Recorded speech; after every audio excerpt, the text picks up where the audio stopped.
Hello and welcome to Inside Indiana Business. I'm Gary Dick, coming to you this week from just outside the Indiana Convention Center in downtown Indianapolis, really the heart of the convention campus in the city, what local officials bill as the most connected campus in the United States. Hosting this week another big event, the U.S. Olympic team swimming trials, estimated impact $100 million.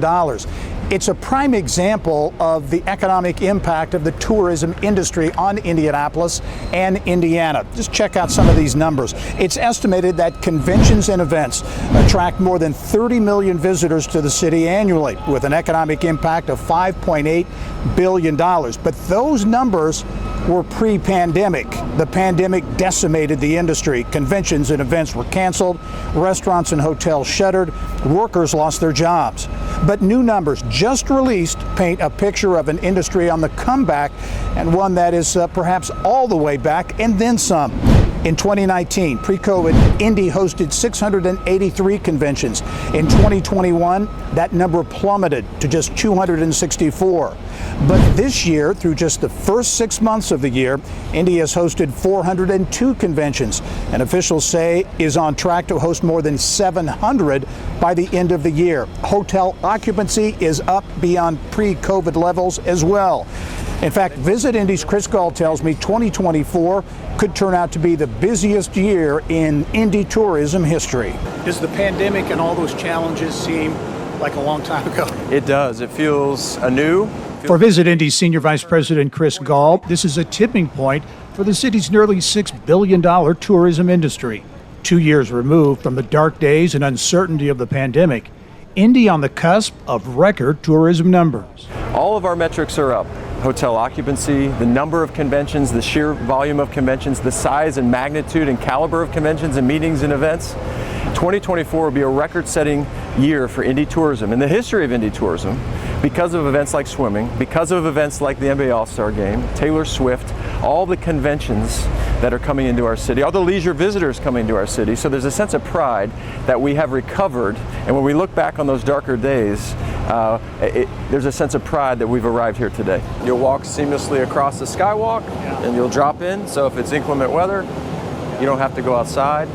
And that's our competitive edge, that we eliminate weather from the equation. An equation that is about to change. After the largest concrete pour in Indianapolis history, the 37-story Signia by Hilton Hotel will soon begin rising from the ground, part of a more than $700 million expansion of the Indiana Convention Center. When it opens in 2026, Indy will have 13 hotels and 5,500 rooms connected by Skywalk. Visit Indy says it has secured more than $1 billion in new business since the hotel groundbreaking, including organizations that have been giving the city the cold shoulder.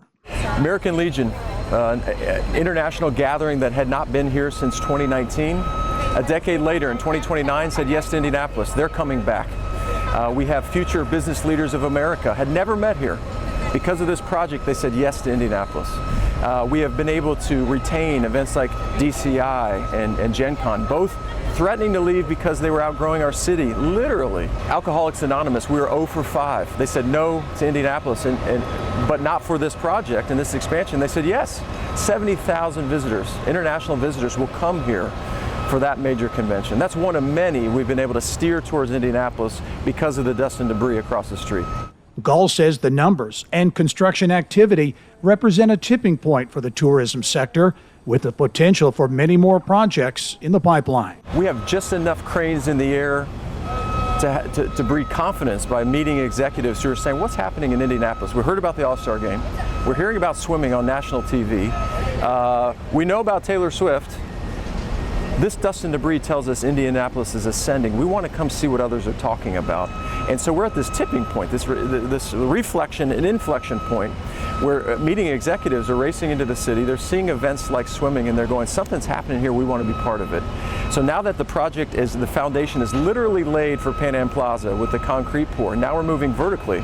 We have sales offices in this existing tower that we can peer out over the project and say, here's how it's changing our city skyline. And that's very, very impactful for people trying to see what Indianapolis will look like into the future. And another element contributing to Indy's tourism bottom line, Airbnb and VRBO rentals. They're up, way up. Welcome to the acoustic set. A big driving force, Taylor Swift's The Eras Tour will be wrapping up in Indy in November. Short-term rentals for that month are up a whopping 163% over last year. And get this, outside of the Swift economic impact, Airbnb and VRBO rentals are up 27% overall over 2023.